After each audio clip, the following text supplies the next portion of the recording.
Hi. Yes, good morning. We are delighted, Fergus and I are delighted to be able to join the conference virtually, and we would like to thank the organizing committee for all of their hard work and efforts to facilitate both face-to-face and online, presence for delegates. If I'm able to share, I believe I'm able to share my slides. So if you could give me 1 second, please. Sure. Thank you. Okay, so I would like to very quickly thank those of you who are here, who have joined the session. We hope you enjoy our presentation. So in our presentation today, we would like to discuss the peer review practices we have implemented in pre-masters and foundation EAP programs in our institutions, and talk about the benefits and challenges as these have been reported by our students, and look at the future possibilities for research. We do hope that our findings can encourage other colleagues to integrate peer review of student writing into their programs following similar approaches. And we would be happy to answer any questions you might have at the end of the presentation. Now, our presentation is based on the conviction that learner autonomy is a pedagogical imperative in the EAP classroom. And what this implies for EAP writing instruction is the need to develop autonomous and strategic writers who can be equipped to manage their own learning and writing processes beyond their EAP course. Now, we want to really emphasize that to achieve this, it is essential to move beyond the teacher-based, tutor-based feedback to student-generated feedback. What we have tried to do in our modules is to move beyond this conceptualization of feedback as transmission of knowledge from the writing tutor to the inner student feedback that students generate themselves. Because we do think that this is the ability that they have to develop if we wish them to become confident and competent autonomous academic writers. Now, Sadler calls this capability in complex appraisal. And this is defined as students' ability to recognize different levels of quality in the types of texts they are expected to produce. And we think that this is important because very often we find that students do not really benefit from the teacher feedback they receive, mainly because sometimes they're not able to understand the feedback they receive from their writing tutor, or sometimes even they can't really act on it to make changes and improvements in their texts.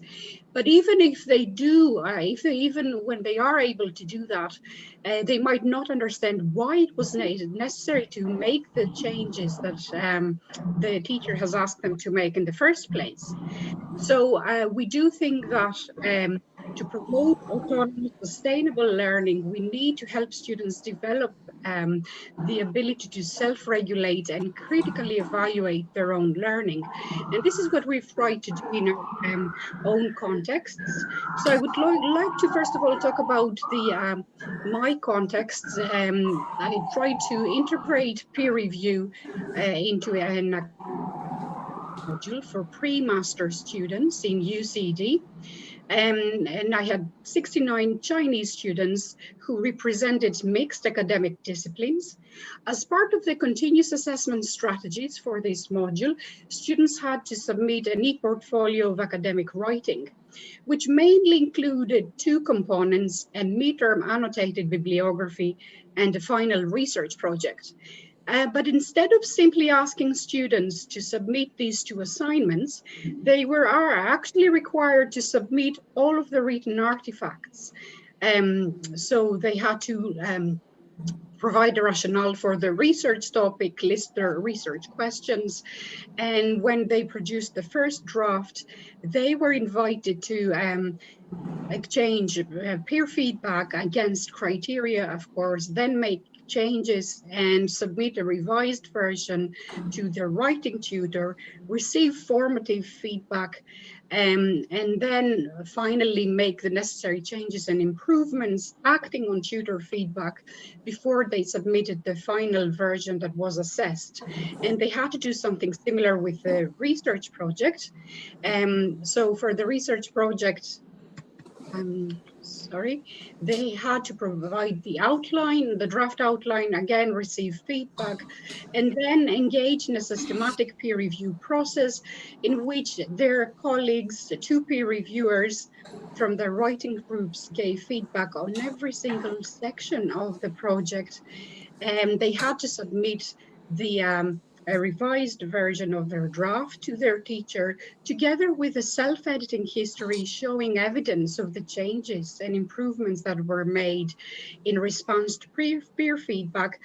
And this complemented the tutor formative feedback they received, which helped them to actually prepare the final version of their projects. And at the end, we also asked them to produce a reflective essay on their academic writing experience. Now, the way we implemented this was that in the very first week of the semester, students were divided into small writing groups of 3s, and we tried to make sure to mix students based on their writing abilities. And then we explained how they were expected to engage in a systematic process of a peer review. So every time they had to produce a draft assignment, they were given a rubric and peer review checklists, and they were asked in their writing groups to exchange peer feedback using the criteria and the checklists, and provide written feedback to their fellow writers. And after the receipt of the written feedback, they were expected to have face-to-face consultations where they had to talk about the feedback comments, seek clarification, elaborate on the comments, and so on. And then they were asked to act on this feedback and improve their draft before this was submitted to their tutor. Now, to be able to help them develop the ability to offer constructive feedback, we facilitated a number of workshops, assignment workshops, in which workshops students were given sample assignments, which were produced by students from a previous cohort, and they were anonymized, of course, and they were given a rubric, again, the assessment criteria and guidelines on how to prepare a feedback report. So students in their writing groups had to examine, analyze, and evaluate 3 sample assignments, a strong one, a middling one, and a weak one, justify their evaluative comments. In some cases, students were very keen to also award grades, give scores for the different criteria. And when they were ready to actually submit their feedback reports to their writing tutor, then the tutor gave them the actual teacher report that these students had received. And they were able to make comparisons, and the whole class discussion followed, where the teacher modeled the approach of evaluating a piece of academic writing. The tutor also unpacked the descriptors from the rubric and explained the standards and talked about the different qualities of work. And the teacher also modeled the kind of meta language that we normally use when we discuss academic writing in our peer review. And that helped the students to also understand how to apply the criteria to their own writing in order to make changes and improvements before they submitted their work to their writing tutor. And we did, of course, break down the task into several different stages. We gave students different deadlines just to show them the iterative process of academic writing. Now, let me just very briefly move on to the benefits. I'm conscious of the time. The first benefit that students reported was the fact that this whole process, the peer review process and working in writing groups, helped them understand the milestones that are involved in the academic writing process. And it helped them to appreciate the fact that academic writing is iterative, it's not linear. They all unanimously agreed that it had a motivational function. It helped them to meet different deadlines, improve their time management and organizational skills. Even though a lot of our students were resistant in the beginning of the semester, at the end, their attitudes changed completely. They all argued that the peer feedback they received was very useful, and they did appreciate the support they had from their peers, and they all were very committed to producing high quality peer feedback. In terms of the benefits for academic writing, all of them argued that the peer review helped them to actually look at different possible structures in other assignments and then improve their own structure, to look at different organizational patterns of information, and get ideas for their own writing. They did also report benefits in terms of academic vocabulary learning and citation practices. For me, one of the most important benefits that my students reported was the fact that this whole process of peer reviewing student writing helped them to understand to develop an awareness of their own strengths and weaknesses as academic writers, which is essential for novice writers, I believe. And this then allowed them to develop the ability that what I mentioned earlier of expert appraisal, to critically evaluate, reflect on their own writing, and be able to make changes independently without any support from their writing tutor, but not in strict isolation, obviously, from others, their peers and their writing teachers. And this to me is a sign of autonomy in student writing. And finally, they also explained that it was very useful to have the opportunity to receive different perspectives on their writing. So this whole idea of thinking from different angles helped them to develop their critical thinking skills, which is again essential for autonomous lifelong learners in an academic context. And finally, they all recognized the need to continue to improve their academic writing beyond their EAP course. Now, again, I would like to list some of the main challenges that they faced. A lot of our students reported that the fact that they were mixed, that they represented different academic disciplines, and the fact that they had to review work, subject-specific work produced by their peers was challenging because they were not always easy to follow the content, understand the content. So they ended up giving a lot of, making a lot of comments on the language, and not really on the actual content of assignments. But my counter argument was that the very lack of subject-specific knowledge makes it easier for you to detach from the content information and focus on important generic aspects of academic writing, such as the argumentational style, coherence and cohesion, the use of supporting evidence, the critical thinking, critical evaluation of source material and analysis. And we also made it very clear that it is important for them to understand how to write for a non-expert audience, which was the case in our module. So they were asked to simplify the content, to explain their terminology and so on. One of the things I would like to try out in the near future is to work collaboratively with subject lecturers and who might be willing to provide feedback on the content of their students' research projects. Another challenge that they reported is the difficulties they had with using accurate English language to make evaluative comments on academic writing. I think that they would need more instruction, explicit instruction on the kind of language that they have to use when constructing feedback. So I'm preparing what I call an expressional arsenal for peer reviewers, which will hopefully be useful. I would be willing to give them more samples of teacher feedback on the sample assignments they analyze in their workshops, and which are linked to the descriptors and the assessment criteria. area. And finally, I've also prepared a bank of evaluative comments that they can use. And these are linked to the different assessment criteria that we have for the module. So hopefully all of these supports will provide the scaffolding they need to help them develop the appropriate language they need to use for the purposes of peer review. Something else I'm going to try this semester is to provide feedback on the peer feedback comments they will give on their colleagues' work. So this again will help them to understand what is high quality peer feedback.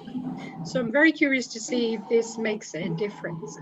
Another challenge that they've mentioned is the lack of the L1. So the fact that they were all Chinese, they all shared the same first language, did not allow them to identify errors, language errors. So again, because I'm an applied linguist, I took this opportunity to explain that this is perfect for contrastive analysis.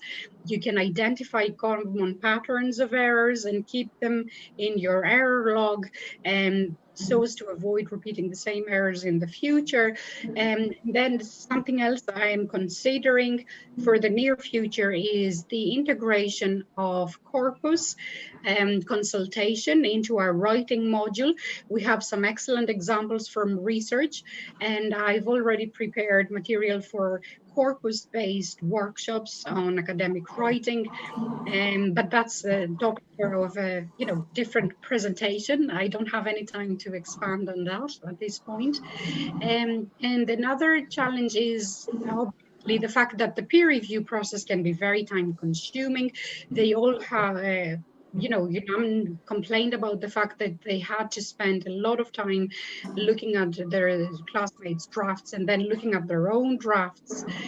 So I tried to explain to them that, and that was one of the most important messages, that when you peer review your colleagues' work, you develop as a writer. You're not only helping your classmates develop, improve their texts, but at the same time, you do develop as a writer, because this can help you then look at your own, detach yourself from your own writing and make changes and improvement to your own texts. And finally, I would like to perhaps offer them the possibility of giving feedback on a complete draft, not on every single section of a draft on a weekly basis. And I'm trying to create space in the syllabus to integrate peer review activities into classes, so that will hopefully help them. So this was a very brief description, discussion of the challenges and the benefits, and I'm convinced that this is worth undertaking, and I would strongly recommend it to colleagues who are also operate in similar contexts. So I would like now to move on to give the floor to Fergus, who should be able to talk about his context. Thank you so much. Thank you. Over to you, Fergus. Thank you. Can you stop sharing screen? So yes, of course. Yeah. Okay. So,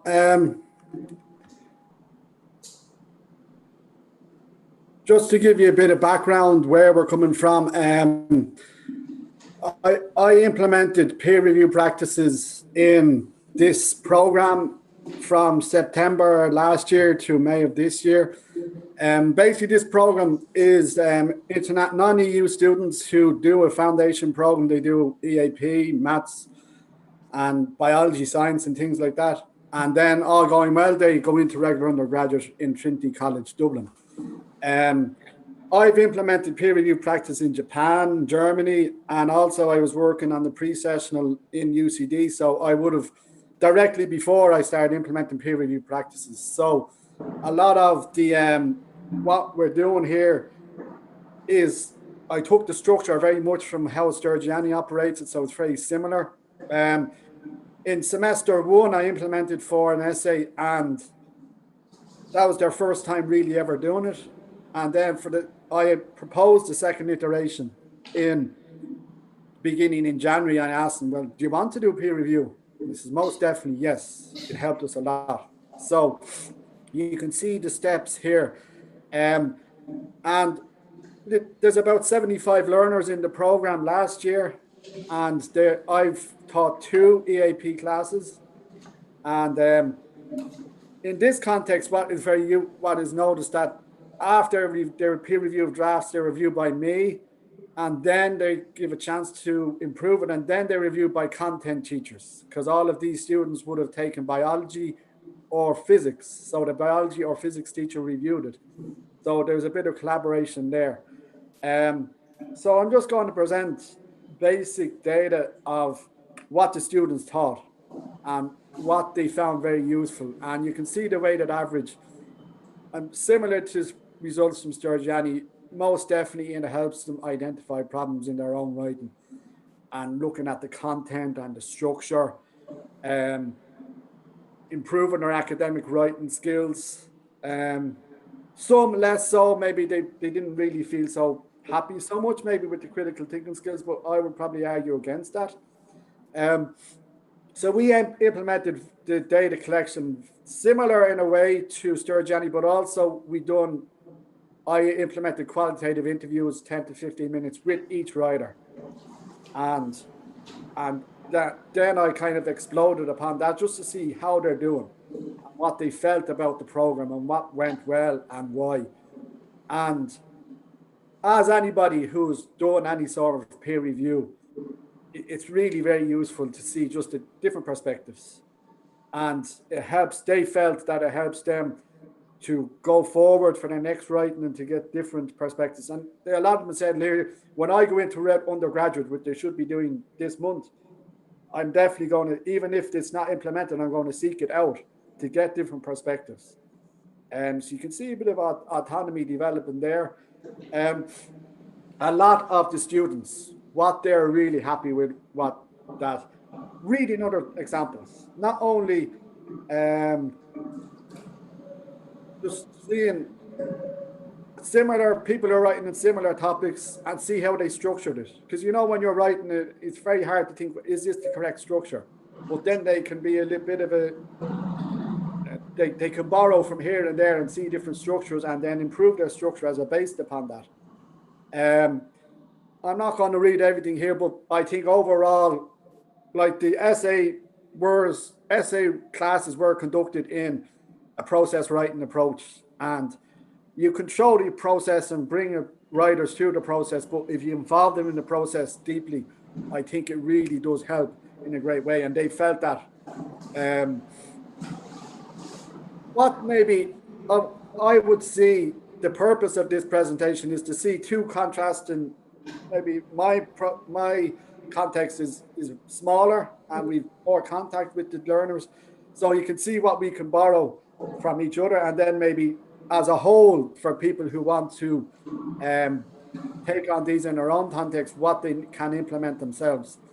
And I think if some people did mention there was no contact from the group. There needs to be better control from the lecturers, which I would agree with, and probably they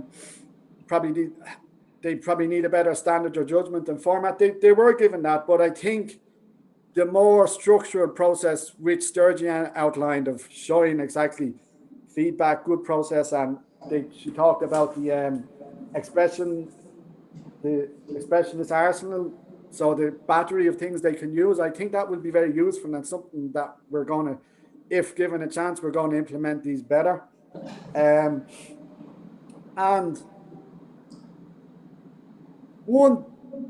some other people that people said was mixed academic abilities.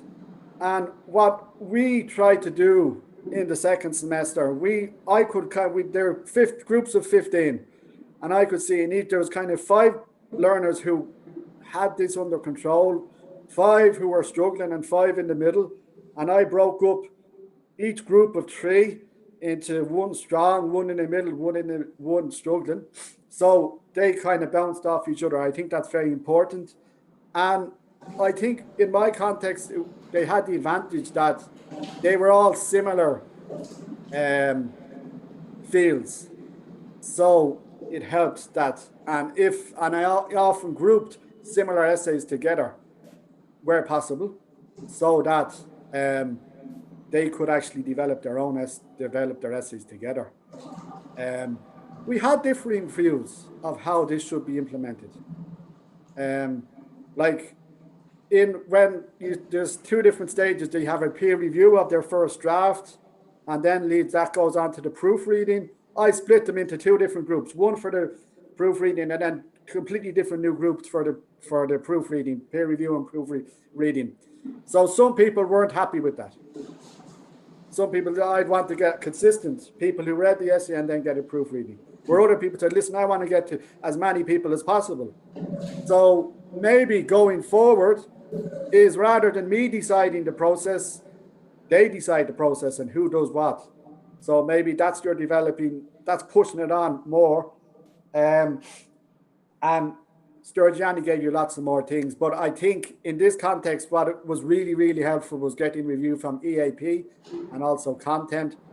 But overall, the most important thing is the peer review process. It really is learning to learn. It's learning to write, and it's working, and the collaboration, and people were, for their maths and their science and other assignments, they were seeking out people to review, which was completely alien to them in their first semester. So it's really a useful process for many different contexts, not only foundational, pre-sessional, but also regular people returning to Irish people going into Trinity College could really benefit from this. What I would say is maybe future work, along with the different points that Stergiani pointed out, was maybe tracking the learning and the effective aspects of the process, like how exactly it contributes to future writing development. So similar to what Stergiani said, she has the whole the review and everything. They have all of the artifacts. So looking at the feedback provided by writers, looking at the feedback received and responses and how that contributes to their writing process. But overall, if anybody's thinking, is peer review difficult to do? If you know what you're doing, you have a good structure, it's pretty easy. Is it useful? Most definitely. And it should be considered in most contexts. It's assessment for learning. It's learning-oriented assessment. So I'm going to finish on that point. Thank you.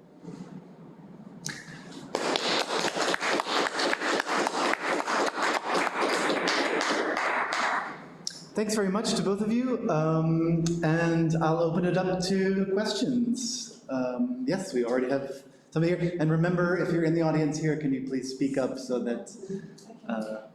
Thank you very much. I am interested to see that in Fergus's comments or the students' feedback on Fergus's slides, some of the students called the process proofreading. And I sometimes wonder if the students are able to move beyond just proofreading, because in some instances I know that you said that the Chinese students were not able to identify language mistakes, but sometimes they almost get stuck on that stuff, the easier stuff.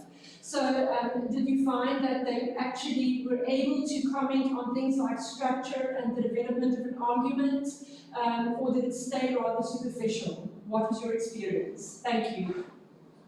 I'll take that, yeah. I think they could proofread within their zone of proximal development. And they done well, but a lot of them didn't mention that. Particularly the first semester, proofreading is very difficult, but the more they do it, the better they get. So it's not perfect, and I'm a very poor proofreader myself. So it's a learning process. So that's the best answer I can give. But they do their best. But a lot of them don't have awareness of certain points. Well, hopefully the process does raise awareness. If I may, though, I think what you were also asking is how you move them away from proofreading, right? So maybe they would be able to proofread, but I think, Fergus, we're also interested in, or Stergiani, how you would maybe ask them to look for higher order concerns. Okay. In the first stage where they, just to go over here. Just let me do it. In the first stage, in the review of drafts, the February 3rd to 10th, I did not allow them to focus on any language content. I explicitly told them I did not focus on any language mistakes. I told them directly, this has to be idea development, what needs to be done with the structure, all of that. And we had a very clear list of points to focus on. And then the peer proofreading is purely language, because everything, the essay should be perfect content-wise by that point. So there are two distinct stages of peer review, in my case. May I also add that in my case, students were given a rubric in the the beginning of the semester, which included descriptors for the different 5 criteria, the assessment criteria that we use. So these involve task achievement, which is mainly about critical thinking and content, structure, coherence and cohesion. And then language, grammar, vocabulary is only one of the 5 criteria. And then we have academic conventions as well. So the students were explicitly asked to provide feedback linked to every single criterion. And language was only one of the 5 criteria. And it is very common to see in the very early stages of peer review that they tend to focus on language errors because this is their main concern. Then this is the approach they took in China. They're very much obsessed with language, but we did explain to them that this is only one of the aspects of the academic writing, and they were given samples of teacher feedback comments related to the other aspects: critical thinking and analysis, the use of sources, argumentation, and also structure, coherence, cohesion. So it does take them a while to understand that this is not about language. This is not, so we do ask them to provide feedback in relation to all different aspects of writing. It's not only about language. I hope this answers your question. Sorry. Yes, thank you very much. Guys, I have a couple questions from the people watching on YouTube, so if I may read those out for you. Yeah. Tony has asked, is there any need to mitigate competitiveness and the more territorial of students wary of others robbing and using their ideas seen during peer review? Mm-hmm. Interesting question. I can take that, yeah? Sure. One student explicitly mentioned this, that they were afraid that the students were going to rob their ideas. And I just explained, this is an academic essay that talks about a scientific innovation. It's not your innovation. But if you're doing this as a master's or a PhD program, okay, be careful of intellectual property. But you have to think who you're writing for and what the purpose of the essay is. It's just explaining about a scientific innovation. So. In our case, students were asked to produce research projects related to their subject specialism. So it wasn't really possible to, let's say, steal ideas so easily because we did have a wide range of academic disciplines represented by the students. However, we also, I should perhaps mention, but we also provide plagiarism reports. So we use Urkund, which is the plagiarism checker that is integrated into our VLE. We use Brightspace at UCD. So we use plagiarism tools as pedagogical tools. So students have access to plagiarism reports, and they are responsible for make sure that there are no instances of plagiarism in their assignments. And they also know that this database includes other students' assignments, so they know in advance that it is possible for us to identify any cases where they have actually copied and pasted text from other students' assignments. So that's one approach, but it's all about teaching students the principles of academic integrity and how to respect their colleagues. You are actually immersing them into academic life. You're teaching them through peer review to be open, to share their work, open it to a public forum, and be able to receive criticism, because this is how a life in academia is. As scholars, they need to be able to accept criticism, and they will in their future review journal articles. Perhaps they will have to accept criticism from their supervisors and other colleagues at conference presentations. So I think it's a very valuable experience. And again, as Fergus rightly pointed out, not only for EAP learners, for all of our students. I do the same with my MA TESOL students.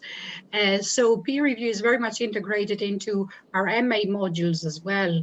And all students appreciate this as a useful learning experience. I don't know if there are any other questions, but we would be happy to hear from colleagues who are interested in implementing something similar in their contexts, and also hear about their insights or their own experience if they have done something similar. And we can, I don't know if people have access to our email addresses. Joe, I don't know if we can share our email addresses in some way. Well, I certainly have your email addresses, so if you want me to share them with anyone present, I certainly will. Yeah. I would be happy to receive emails from colleagues. Thank you very much. Thank you. Yep. Okay. Any more questions? Great. Okay, so thank you guys very much. Yeah, hope you have the rest of a nice day in Ireland.